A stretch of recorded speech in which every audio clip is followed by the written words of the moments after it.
Terus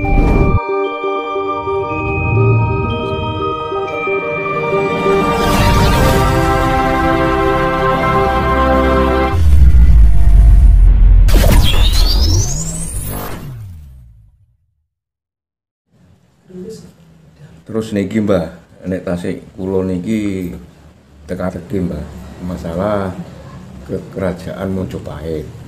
Mojopahit niku kan rumiyin kan kerajaan sing paling kuat Mbah nggih. Ngantos dugi Malaysia, Singapura kan kekuasaane. Iya.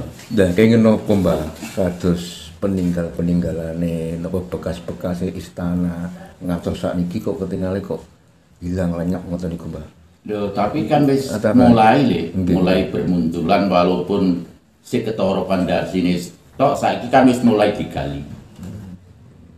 Jane dulur-dulur iki ngene ya sing sesepuh pilih sepuh yes kabeh wae monggo sesarengan kalih Mbahno tentang Jawa iki aja kudu diagungke budayane tok. Asline Jawa iki tuntunane enek. Kan cuma adat dan budayanya sing digembor-gembor nih. Budaya diluhung, waduh. Ajarannya masalahnya kalah kali ajaran tamu niku napa ngono. Ya, yes memang kenyataan ngono. Tapi ya salah dhewe. Aja nyalahne kono. Lah iki kok gelem diakali terai wong Jawa iki wis monggo diakali manut. Tapi duwe kepercayaan sing akali kung kongkon nanggung resikune dhewe-dhewe kan. Nggih. Lah iku enek sing diarani sing tak omong winginane wulak-walik ing jaman. Sing malih jaman iki, Mas. Makane saiki Brontoyuda ya, Le. Makane Brontoyuda iki mau ora gayane menungso, Le. Singko gayane alam. Jadi ini lek nang wayangan orang ngomong ini sing 100 karo 5 oleh 100 menti menang tidak. Brontoyuda ini kan fenomenane alam dudu perangi menungso. Perangi alam Pak? Perangi alam. Brontoyuda ini nang wayang kan wis kinodrat to. Wis ora kena dihindari. Ya padha nang alam rame iki ya ngono. Iki bolak-balik ing jaman iki gak kena dihindari. Ini lek dinalar karo utake menungso gak temu le. Gak temu. Brontoyuda niku berlaku teng ngene Nusantara mawon apa sedunia, Mbah? Ya dunia no, diarani alam iki dunia no. Dunia. Makanya kerajaan Majapahit sing di panglimani karo Patih Gajah Mada kan bisa menyatukan Nusantara to, Le. Penelitiane Nusantara kan sepertiga dunia.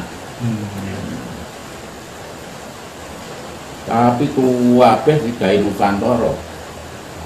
Weh, Mbahno sing rada bedhedhet iki lho ya.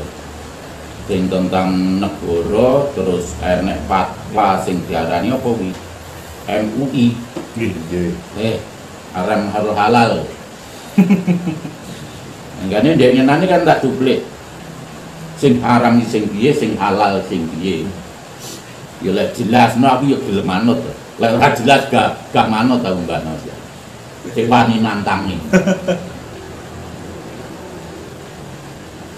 Kanten sing ngendikan ngeten, Mbah. Kebangkitan Jawa Dewi pamangkin niku diwiwiti saking Bali. Pripun ngoten niku, Mbah? Ya mangkane kan tembung Bali iki ya kode alam ya.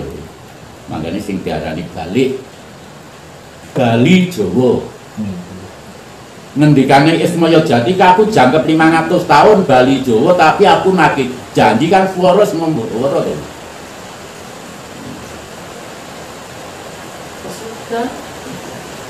Ya boleh sing kekeh tentang orang spiritual ini memang Bali ya.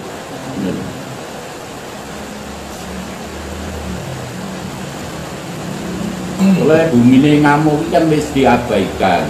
Dulu kan masih ritual tentang sedekah bumi kan sih enek. Nggih. Karena iki terus sirik kok, Mbah. Mboten wantun. Ya sing sirik iki titenono kuwi. Aku Mbahno lek nyedakne mandi ya. Nggih. Wong sing muni sirik-sirik titenono kok lek mati. Wis mesti mati. Wis mesti mati. Yo trelor. Kasare tuwa. Mbah, nah supados tiyang selamat saking Bratayuda benjing niki pripun, Mbah? Kedan apa, Mbah? Ya saiki tuntunane sesepuh bini sepuh sing wis kawuli saiki mulai muncul iki ditutne.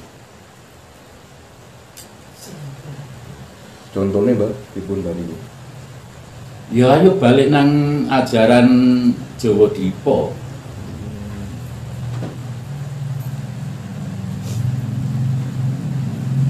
Wonten sing taklep ngeten, Mbah. Sabda palon niku ten pundi? Sabda palon saiki wis ngombowara nggih ndi-ndi pisan.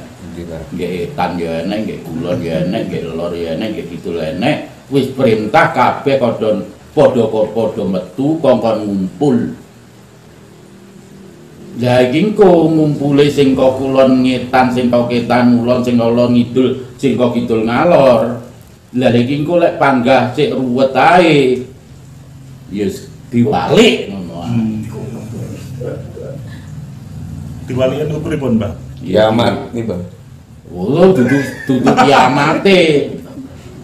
Gak duduk kiamate. Ya sungguh to kuwi fenomena alam kok. Lek nalare menungso gak teko lho.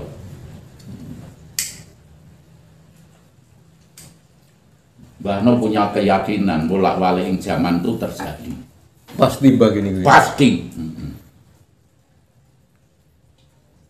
Karo titenono aku gak ngarani apa-apa ya.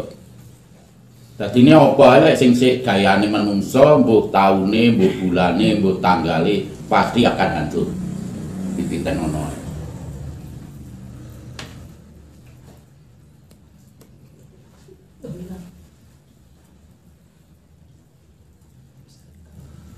Niki wonten pitakenan, Mbah. Monggo. Ciri-cirine tiyang titisane leluhur niku pripun?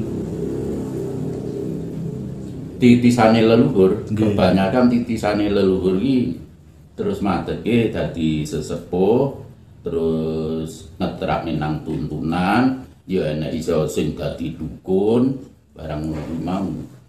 Terus tapi dukun iki enek rena loro ya. Napa mawon Mbah niku? Sing dukun sing isine kangge golek sugih, kangge mblendu wetenge dhewe, kuwi jenenge kena diarani dukun. Nek setunggale Mbah. Dukun sing kaya Mbah No iki ya kena, kuwi sing jenenge dukun ya kena, tapi dukune Mbah No kan tulunge tanpa pamrih. Nganti tak omong nang putra wayah Mbah No lek nganti njaluk ngene tak kon golek linggis, tak kon ngepruk ndase teko buri. Kuwi ora pisan pindho ping 3 kuwi. Ya kita Mas tutuk sama kerja.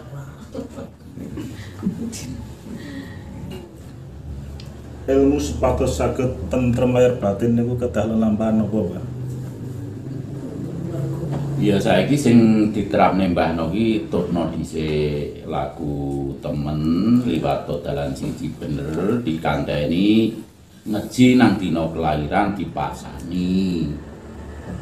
Terus sakjane sing urung kecukupan kangge golek kebutuhane sandang pangan papan dilantari nyambut gawe ngangge akal siji. Terus budidaya karo ikhtiar. Tapi yo wangel ya ijo karo ora ki sing iso padha nu wangel. Maksude iya karo ora ki sing antarane njaba karo jerone padha. Abot Mbah niku. Nah ya kuwi mau. Njobane nrimo tapi Nah iki terus saiki tak juplik sampean mau tentang cakra manggilingan ya. nggih.